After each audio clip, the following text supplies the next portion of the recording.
بسم الله إن الحمد لله نحمده ونستعينه ونستغفره ونعوذ بالله من شرور أنفسنا ومن سيئات أعمالنا من يهدي الله فلا مضل له ومن يضلل فلا هادي له وأشهد أن لا إله إلا الله وحده لا شريك له وأشهد أن محمدا عبده ورسوله صلى الله عليه وسلم بلغ رسالة وادى الأمانة ونصح الأمة وجاهد في الله حق جهاده حتى أتاه اليقين فاعلموا أن خير الحديث كتاب الله وأن خير الحديث حدي محمد صلى الله عليه وسلم وأن شر الأمور محدثاتها وكل محدثة بدعة وكل بدعة ضلالة. Barcha alemlerini yoktan bar kılıp, terbiyelep, rızıklandırıp duruşu, özümüzün ilahimizge, özümüzün Rabbimizge barşadan maqtavlar. Biz onu maqtayız, zorlayız, büyükleybiz. Barcha gıybetlerimizin onuna kılabız. Özümüzün kimçiliklerimizden, özümüzün hatalarımızdan Allah'a tövbeler getirəbiz, okunəbiz, istiğfarlar kılabız. Özümüzün naşar nefslerimizden, naşar niyetlerimizden, naşar işlerimizden Allah'a sığınabız. Hem kimne Allah Teala hak yolga turu yolga kundirse, özünün dinine kirtse, özünün nuruna kirtse, onu bir kim adaştıralmaz. Kimne Allah Teala şu nurdan, hayırlıktan mahrum etse, şu dinden mahrum etse, iraq etse, onu bir kimde turu yolga hak yolga kundire almaz. Hem şahad bir eminşinlikta gıybet kılırlay layıklı zat ul bir özügne, Allah özügne. Hem şahad bir eminşinlikta Muhammed ul Allah Teala'nın süyüklü peygamberi, onun ilçesi, onun kulu. Hem biliriz, en hayırlı söz ul Allah'ın sözü, en hayırlı yol ul peygamberimizin yolu. Ama en naşar işler ul uylap tabılganları. Hem habir uylap tabılgan işler ul bid'at, hem habir bid'at ul adaşu. Hem habir adaşu onun songu şigi, songu urunu uttabla, cehennemde bula.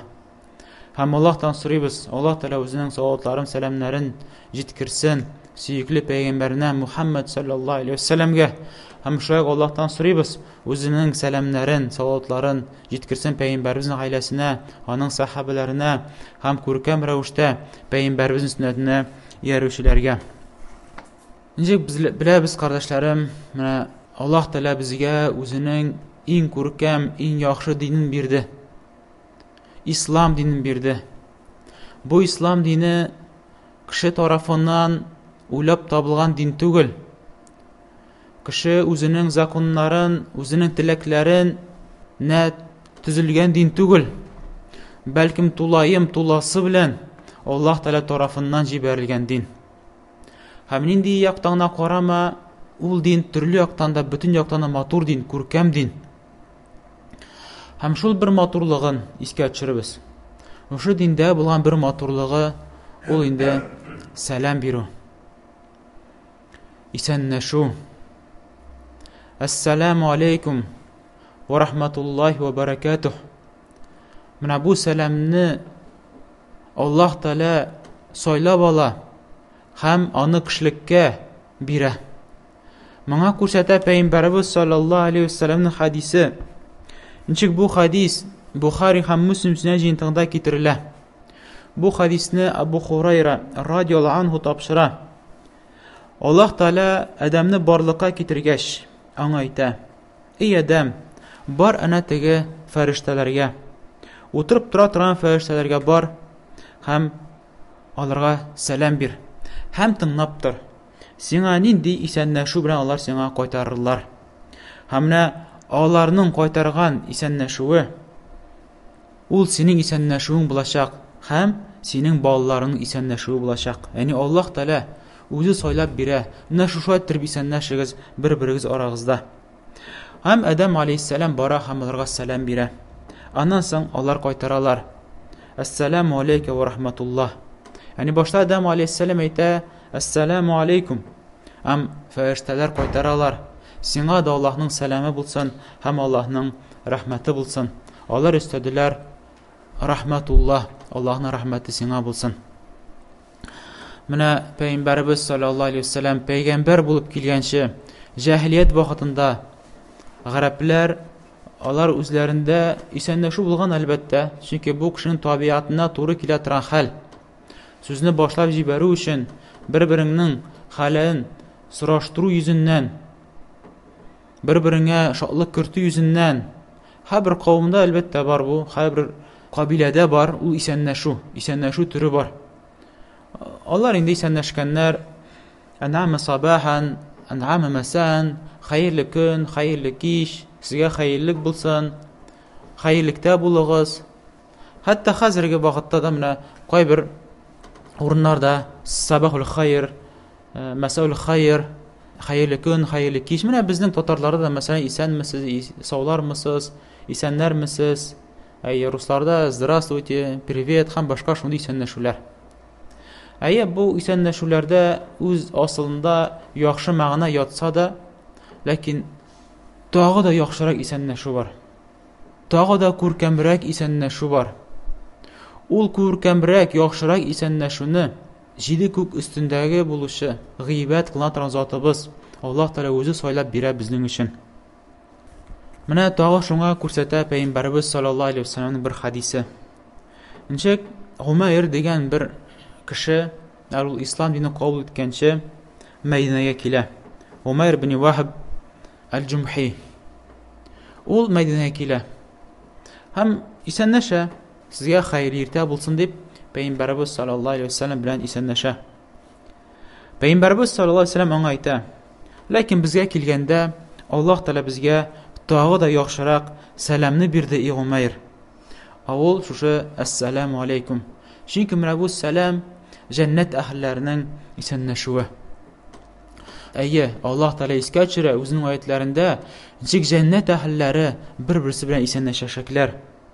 Һәм бу аятлар байтак шулардан: "Ла ясмауна фиһа лағва ва ла таъсима илля қилан саламан салама." Җәннәт әһелләре алар бер-берсендә начар сүзләр, буш сүзләр, кабахат сүзләр ишетмәсләр. Җәннәт әһелләре бер-берсендә начар сүзләр ишетмәсләр. Мәгәр ишетерләр, сәлам ишетерләр. Бер-берсенә сәлам әйтүне алар ишетерләр. Һәм башка аятлар: "Тахиятум яума ялқаунаху сәлам." Аллаһ белән очрашасы көндә аларның исәнләшү булачак сәлам. Алар бер-берсе белән исәнләшәчәкләр шушы сәлам белән: "Ассаламу алейкум." Агар да кардәшләрем, "Ассаламу алейкум" дигән сүзгә килсәк, ул үз эшенә бик күп хәерле мәгънәләр үз эченә ала. Һәм шулардан беренче ул исәнләшү. Бер-береңә яхшылык теләү. Исәнләшәсең, шайтырып син сүзне башлап җибәрәсең. "Ассаламу алейкум" дип сәлам бирәсең.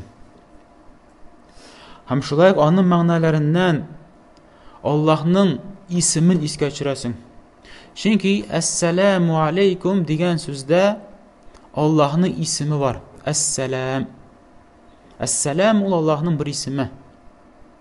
Аллаһ Тәгаләнең бер исеме Ассалам. Һәм аның мәгънәләреннән сәлам Аллаһ Тәгалә бөтен кимчелекләрдән имин, сәламәт. Аллаһ Тәгаләне начар сыйфатлар белән сыйфатлыйлар. Аның баласы бар дип, аңа тиңдәшлекләр бар дип, булышучылар бар дип, һәм башка ямсыз сүзләр белән Аллаһка эндәшәләр. Менә Аллаһ Тәгалә мондый кимчелекле сыйфатлардан чиста пак. Сәлам. Аллаһ Тәгалә бернинди дә кимчелекле сыйфатлар белән сыйфатланмаган. Аллаһның барча исем сыйфатлары тулы, кимчелексез хәлдә.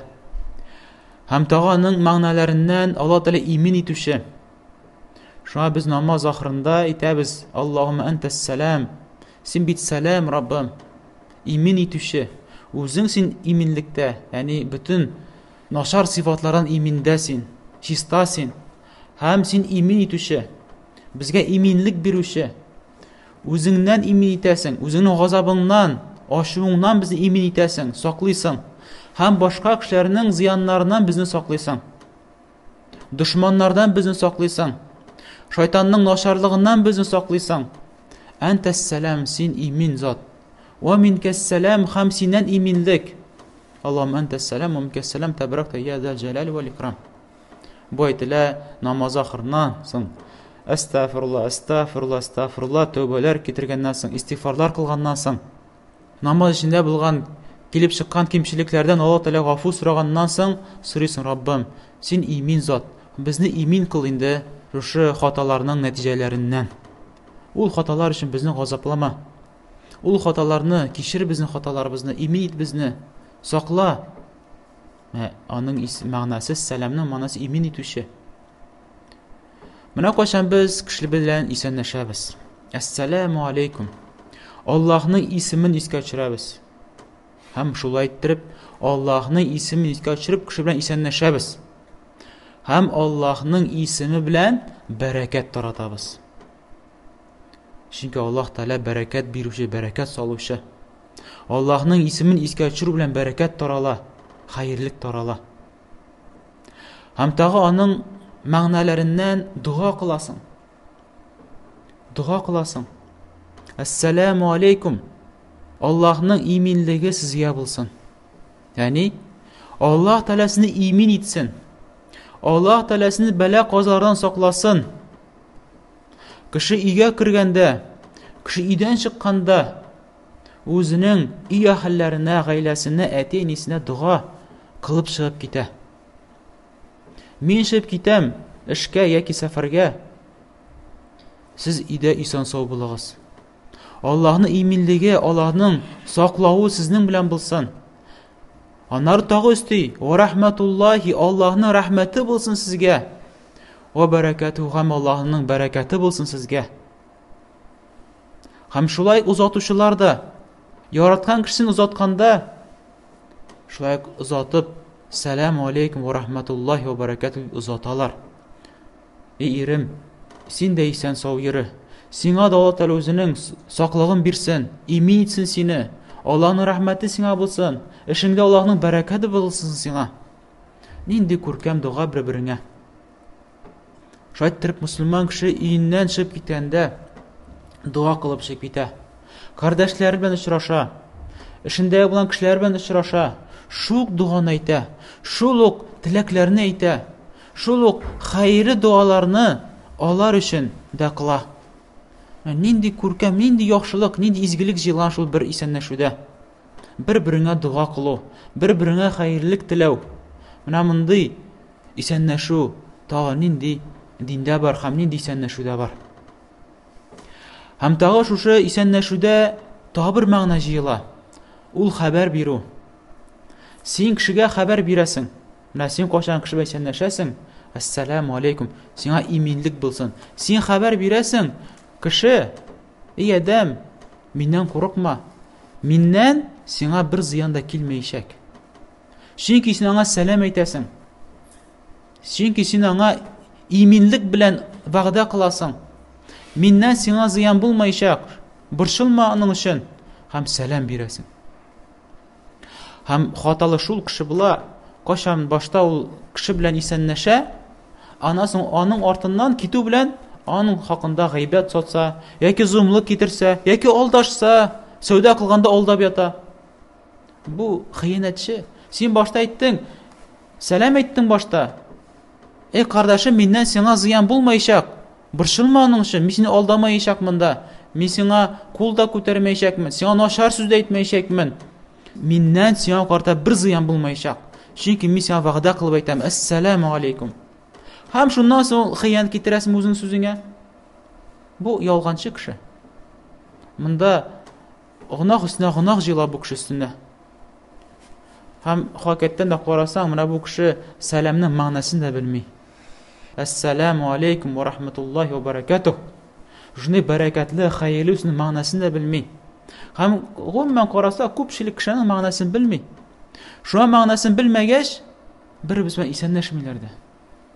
Исәнләшәләр башка исәнләшү белән. Исәнмесез, саулармысыз? Әлбәттә, мәгънәсе матур булса да, ләкин бит күпкә мәртәбә матуррак исәнләшү бар. Аның өстәвенә бу исәнләшү ул читтән килмәгән бит. Безнең ата-бабаларыбыз исәнләшә торган исәнләшү бит ул. Безнең ата-бабаларыбыз гасырлар бу исәнләшкән. Ләкин менә бу динсезлек шыру белән генә битеп китте ул. Менә бу гореф аятны торгызу, үзебезнең ата-бабаларыбызның исәнләшкән, элек ата-бабаларыбыз исәнләшүне торгызырга кирәк. Бер белән исәнләшү кирәк. Бер безнең арабызда шушы исәнләшүне тарату кирәк, өйрәтү кирәк, искә төшерү кирәк. Менә безнең ата-бабаларыбыз исәнләшкән. Менә шундый зур хәерлектән үзебезне мәхрүм итмәйек, кардәшләрем. Һәм аның өстәвенә бит, аның өстәвенә менә шушы исәнләшүдә күпме фазилат, күпме хәерлелек, күпме әҗр савап. Әгәр Аллаһ Тәгалә аны безгә өйрәтсә, Аллаһ Тәгалә әмер кылса моны эшләгез дип, алай булгач, менә бу исәнләшүне Аллаһ Тәгалә ярата. Бу исәнләшү Аллаһның яраткан исәнләшүе. Әгәр дә безнең Раббыбызның, безне ашатучы, эчертүче Раббыбызның яраткан эше, яраткан сүзләре, ул безнең дә яраткан эшебез, яраткан сүзләребез. Без яратабыз бу исәнләшүне. Әгәр Аллаһ Тәгалә яратса, бу гыйбадәттән була. Менә син кеше белән исәнләшәсең, әссәламу алейкум. Сиңа гыйбадәт языла. Сиңа әҗр савап языла. Бәлкем аның хакында Пәйгамбәребезнең аерым хадисе килә моның хакында. Ничек бу хадисне Табарани үзенең Сүннәт җыентыгында китерелә, дөрес шылбыр белән Пәйгамбәрбез саллаллаһу алейхи ва саллям әйтә: Әгәр дә мөмин кеше, мусульман кеше икенче мөмин кешене очрата икән, һәм аның кулын тотып, кулын кысып сәлам бирә, аларның икесенең гынахлары кыйыла, ничек агачтагы яфраклар кыйылган шикелле. Күрүгезче нинди ниъмәт, күрүгезче нинди фазилат. Әгәр дә кардәшеңне күреп, кулын тотып сәлам биреп исәнләшсәң, агачтагы яфраклар кыйылган шикелле, бу ике кешенең, бу ике мусульманның гынахлары кыйыла. Шулай ук бер хадистә китерелә. Бу хадисне Умран бин Хусейн радиоллаһу анһу тапшыра. Пәйгамбәргә исбатланган хадис. Пәйгамбәрбез саллаллаһу алейхи ва саллям кырына бер ират кеше килә. Һәм Пәйгамбәрбезгә сәлам әйтә. Әссәламу алейкум дип әйтә. Һәм Пәйгамбәрбез дә аның сәламына кайтара. Ана соң ул кеше килеп утыра. Пәйгамбәрбез саллаллаһу алейхи ва саллям әйтә, ун дип әйтә. Анысы икенче кеше килә. Ул икенче кеше килеп аңа сәлам бирә. Әссәламу алейкум ва рахматуллаһ. Пәйгамбәрбез аңа сәламны кайтара һәм ул кеше Пәйгамбәрбез кына килеп утыра. Пәйгамбәрбез саллаллаһу алейхи ва саллям әйтә, 20 дип әйтә. Аны өченче кеше килә һәм әссәламу алейкум ва рахматуллаһи ва баракатуһ дип сәлам бирә. Пәйгамбәрбез саллаллаһу алейхи ва саллям аның сәламына кайтара һәм шулай Пәйгамбәрбез кырына килеп утыра. Пәйгамбәрбез саллаллаһу алейхи ва саллям 30 дип әйтә. Бу хадисне Абу Дауд, Ат-Тирмизи, Ахмад, Ан-Насаи үзенең Сүннәт җыентыкларында китерә һәм Шәйх Албани рахмаллаһ бу хадисне сахih дип әйтә, дөрес дип әйтә. Бу хадистә без күрәбез, Пәйгамбәрбез саллаллаһу алейхи ва саллям хәбәр бирә безгә. Кемдә кем исәнләшә икән, әссәламу алейкум дип, Аллаһ Тәгалә 10 әҗр савап яза. 10 әҗр савап яза син исәнләшүеңә. Әгәр дә син икән, ва рахматуллаһ, Аллаһ Тәгалә сиңа 20 әҗр савап яза. Син икән, ва баракатуһ, сиңа языла 30 әҗр савап. Менә юктаңна әҗр савап эшләргә була. Юктаңна син үзеңә күпме кат үзеңә хәерлек, бәрәкәтлек үзеңә хасил итә аласың. Үзеңә һәм мине якыннарыңа.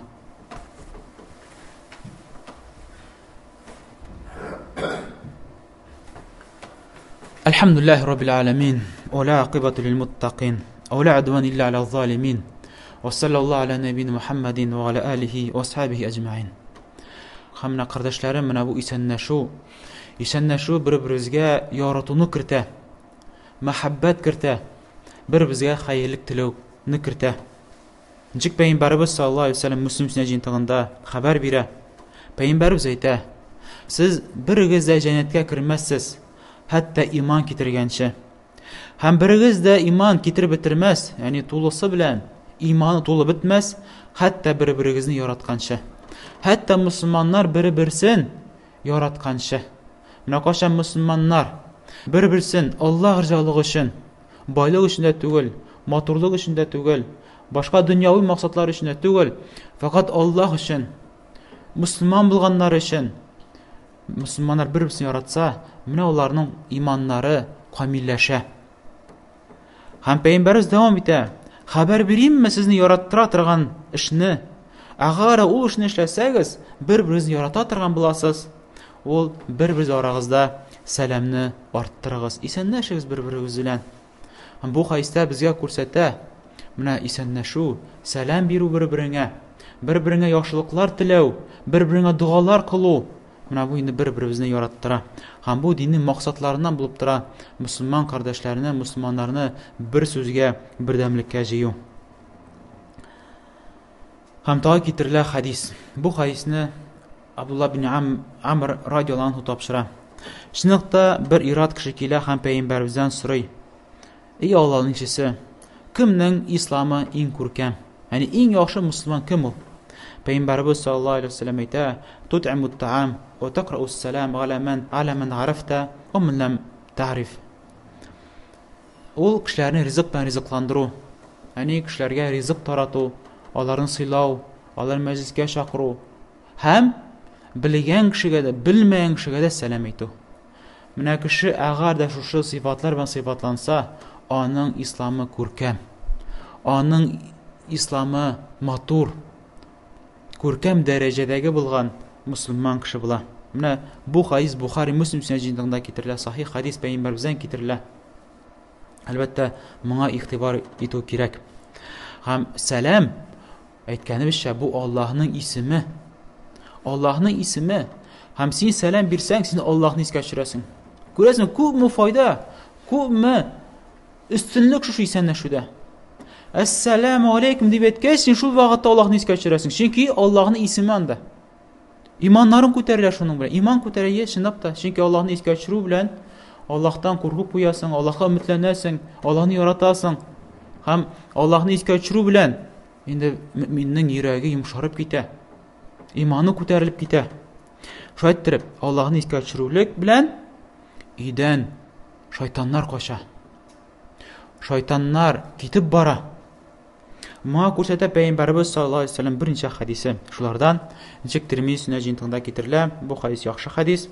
Әнәс радиялlahu анху сөйли: "Бер вакытны Пәйгамбәрбез саллаллаху алейхи ва саллям миңа әйтте: "И балам ди, агар да әһлеңә, гаиләңә керсәң, сәлам бир аларга. Һәм сиңа, һәм синең әһлеңә бәрәкәт булачак." Бу хадистан без күрәбез, Пәйгамбәрбез саллаллаху алейхи ва саллям чакырып әйтә, өндәп әйтә: "Өеңә кергәндә сәлам әйт." Хәтта кеше өйдә булмаса да, хәтта өйдә беркем булмаса да, мәсәлән, үзе аш кеше белән өйгә керә, өйдә беркем юк. Ул үзенә сәлам әйткән була, үзенә бәрәкәт укыган була, үзенә Аллаһның рәхмәтен теләгән була. Агар да өйдә гаиләсе, балалары сәламны, бәрәкәтне һәм рәхмәтлекне үзенең гаиләсенә теләгән була һәм аларга бәрәкәт була. Күрәсез, Пәйгамбәрбез саллаллаху алейхи ва саллям әйтә: "Агар да шулай яшәсәң, сиңа һәм гаиләңә бәрәкәт булачак." Һәм ничек Муслим сөннәтендә китерелә тагы бер хадис. Бу хадисне Җабир бин Абдулла радиялlahu анху тапшыра. Ул әйтә: "Шунлыкта ул Пәйгамбәрбез саллаллаху алейхи ва саллям шушындай сүзләрне ишеткән. Пәйгамбәрбез саллаллаху алейхи ва саллям әйтә: Агар да бер кеше өенә керә икән, һәм өенә кергән вакытта Аллаһны искә төшерә икән, һәм ашаган вакытта Аллаһны искә төшерә икән, яни өйгә кергәндә бисмилла әйтеп керә. Әссәламу алейкум ва рахматуллахи ва баракатух дип әйтеп керә өйгә. Бу вакытта шайтан әйтер үзенең дусларына: "Булды, бу өйдә безгә урын юк. Бу өйдә безгә ризык та юк." Һәм монда алар бу өйдә тора алмыйлар, шып китәләр. Бәлкем шып китәрә түгел, бәлкем алар керә алмыйлар да ул өйгә. Алар ул өйгә керә алмыйлар. Чөнки кеше өйгә кергәндә бисмиллаһын әйтеп, Аллаһның исемен искә төшереп керә. Менә шундый өйгә кирелгән өйдә анда шайтан керә алмый. Шайтыр Пәйгамбәрбез саллаллаху алейхи ва саллям хәбәр бирә. Әмма агар да кеше өенә кергәндә Аллаһны искә төшерми икән, шайтан әйтә үзенә һәм дусларына: "Адрактум мабит. Булды, менә безгә, и шушы инде безгә. Әйдәгез керәбез. Шушы өйдә без яшибез, йоклыйбыз." Һәм шулай ризыклаганда да, ашаганда утырганда бисмилла әйтми икән, шайтан әйтә: "Менә булды безгә ризык. Булды безгә үй. дылы безгә яши торган урын. Һәм инде бу үй шайтан белән тула торган була, җиннәр белән тулган була. Инде Аллаһ Тәгаләдән сорыйбыз саклаулыкны алардан. Һәм шулай ук менә белгәнебезчә мусламаннар алар бердәм булу кирәк. Бердәм булуда тырышу кирәк. Бер-берсе арасында ызгыш талашны юк итү кирәк. Аллаһ Тәгалә халал кылган bütün чараларны куллану кирәк. Мусламаннар бер-берсе арасында талашмасыннар, таркалашмасыннар, аерылмасыннар. Һәм агар да килеп чыга икән ызгышлар, дөнья сәбәпле килеп чыга икән аерылышулар, Пәйгамбәрбез саллаллаһу алейһи ва сәллям шише юлында күрсәтә. Шише юлын күрсәтә, чыгы юлын күрсәтә.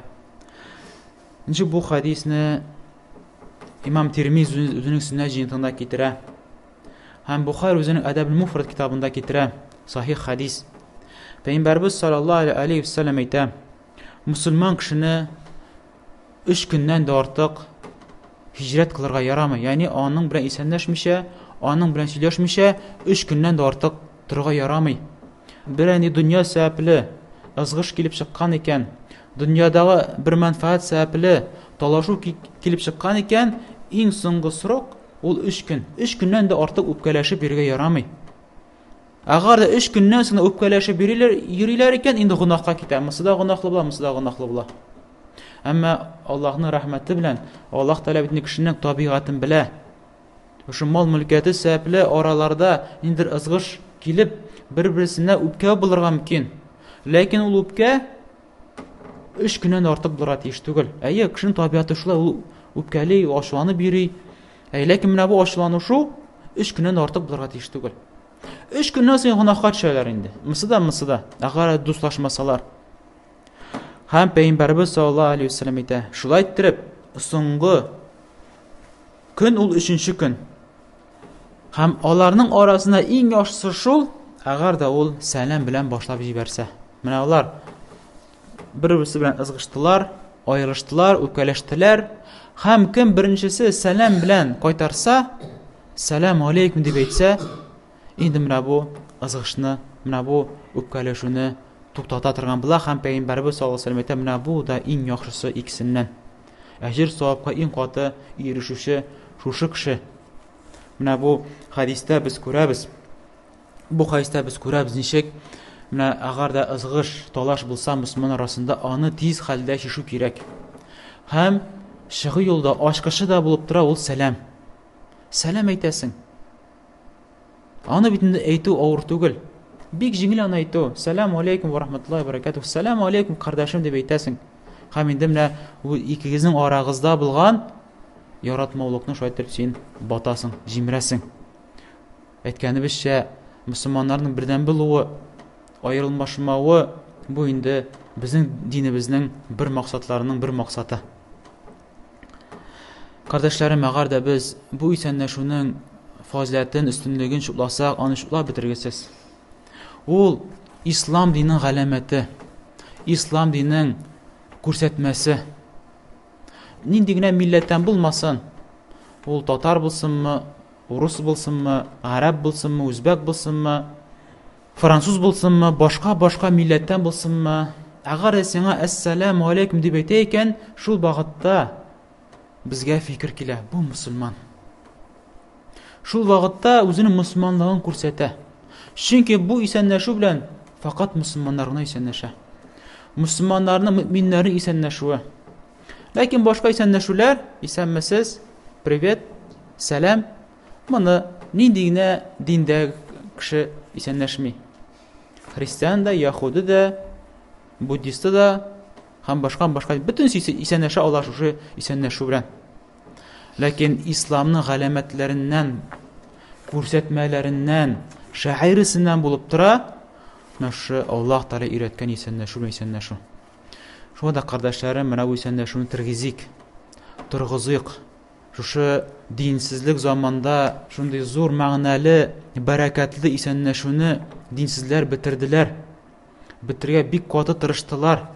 Ләкин үзенә һәм гаиләсенә һәм җәмгыятькә хәерлек теләүче кеше, әлбәттә, бу хәерлектән voz kechirga тиеш түгел, мәхрүм калырга, үзен мәхрүм итәргә тиеш түгел. Тергезергә тиеш, искә төшерергә тиеш. Менә бу Аллаһ Тәгалә өйрәткән исәнләшү. Бу безнең ата-бабаларыбызның гасырлар буе булган исәнләшү. Баракаллаһу фикум. Инде Аллаһ Тәгалә сорыйбыз, Аллаһ Тәгалә безнең иманнарыбызны арттырсын. Аллаһ Тәгалә безгә хәерле гыйлемнәрне бирсен. Аллаһ Тәгалә безне хәерсез гыйлемнәрдән сакласын. Җавап бирелми торган дугалардан Аллаһ Тәгалә безне сакласын. Инде Аллаһ Тәгалә сорыйбыз хәерле күркәм ризыкны, кабул ителә торган гамәлләрне. Инде Аллаһ Тәгалә сорыйбыз, Аллаһ Тәгалә безнең кимчелекләребезне, гөнаһларыбызны гафу кылсын. Безнең дугаларыбызга мохтаҗ булучы мәйетләребезнең кимчелекләрен, гөнаһларын гафу итсен, кабер газаплардан азат итсен, кабердә булган нимәтләр белән нимәтләндерсен. Җәннәт ишекләрен, җәннәт тәрәзәләрен ачсын һәм инде җәннәттә бергә очрашырга Аллаһ Тәгалә безгә насыйп эйләсен. Раббана атина фид дунья хасана ва фил ахирати хасана ва қина азабан нар. Гуфраника раббана ва илайкал масир ва aqimiss-салат.